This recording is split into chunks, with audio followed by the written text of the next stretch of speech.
I was pouring coffee when her text came in. Lost track of time at work. Be home soon, I smiled. Then I didn't. Because I knew she wasn't at work.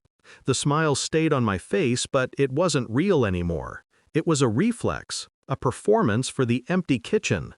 I stared at the message until my thumb hovered over the keyboard. Then I typed the words that would detonate the silence between us. Is David that good? I hit send. 10 minutes later, I heard the tires screech outside. The front door burst open. She stood there, panting, wide-eyed, and already broken before I said a word.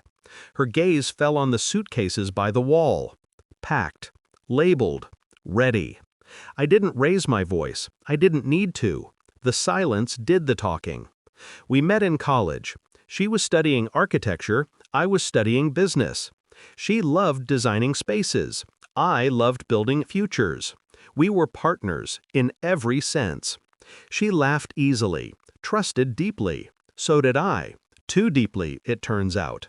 Our home was supposed to be the proof of what we'd built together. Every inch of it was her design.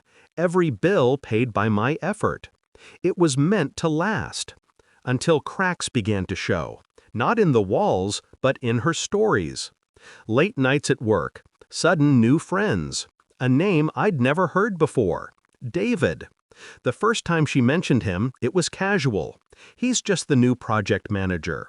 The third time, she laughed when she said his name. The seventh time, she didn't realize she said it at all. That's when the silence in me changed. It wasn't suspicion anymore. It was calculation. I started small. I checked her car's GPS history. She wasn't going to the firm after hours. She was going to a residential area, 15 minutes away. The same address appeared 4 times in 2 weeks. Then I checked her phone bill. The same unknown number, David's, appeared over and over, mostly around midnight. Finally, I installed a tiny camera in the living room, hidden behind the bookshelf.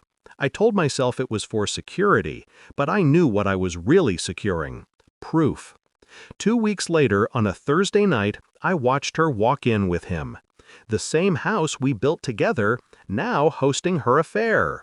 I didn't flinch, didn't rage. I just pressed record. They sat on the couch. She leaned her head on his shoulder. I remember the sound of her laugh. It used to belong to me. When she whispered, "He doesn't suspect a thing," I smiled. Because I did. The next morning I went to the bank, quietly moved half our savings into a separate account, hired a lawyer, not for divorce yet, but to prepare the groundwork. I made sure every asset was documented under my name, every shared account traced. She was clever, but I was patient, and patience wins wars. Over the next month, I let her believe the lie was working. I kissed her goodbye every morning, asked about her projects, and even cooked dinner for her late nights. Every moment of kindness was a knife she didn't know existed. I sent her flowers at work one afternoon, just to watch her flinch when David walked by. Her guilt was starting to leak through the cracks. That's how I knew it was time. It began with the message, the one about working late, the one she always sent before going to him. But this time, when she arrived home, sweating, trembling, with her hair still slightly damp from someone else's hands, she found her whole world folded into suitcases. She tried to speak. "I can explain." I handed her my phone. The video was already playing. Her voice came through first. "He doesn't suspect a thing." She froze. Tears didn't come right away. Shock always arrives before regret. Then she whispered, "Please, I made a mistake." "No," I said softly. "You made a choice." I turned the screen toward her one last time. "This is your mistake. That," I pointed at the bags, "is your consequence." I didn't shout. I didn't demand answers. I'd already lived through every one of them in silence. I told her she'd have until morning to leave. The house was legally mine. The accounts, too. I'd made sure of that. She crumbled on the floor, pleading, promising, reaching for any scrap of mercy I might still have left. But mercy is for the innocent. That night she slept on the couch, the same one where she'd betrayed me. I didn't sleep at all. I sat by the window, listening to the sound of her sobs fade into the same quiet she once broke. When the first light hit, I brewed coffee like I always did, calm, predictable, ritualistic. She looked at me as if I might forgive her. I didn't. I simply nodded toward the door. David can pick you up. Her face twisted, a mix of shame and disbelief. But she packed her things and left. The aftermath was clean. Divorce papers went through without resistance. She couldn't contest. My lawyer had prepared everything. The footage remained sealed, unused. I never needed to ruin her publicly.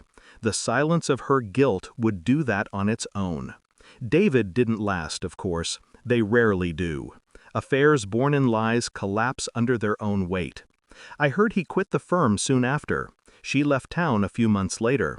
Sometimes I still drive past that coffee shop where she first told me about him. I park across the street, sip my drink, and watch strangers go by, each of them unaware how close love and betrayal can sit in the same heart. People ask why I didn't explode, why I didn't scream. Because rage burns fast. But silence lasts.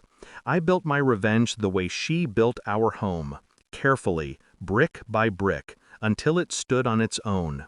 And when she walked through that door, staring at her packed bags, she didn't just lose her marriage, she walked into the blueprint of her own undoing. I didn't destroy her life. I just let her live in the one she built without me.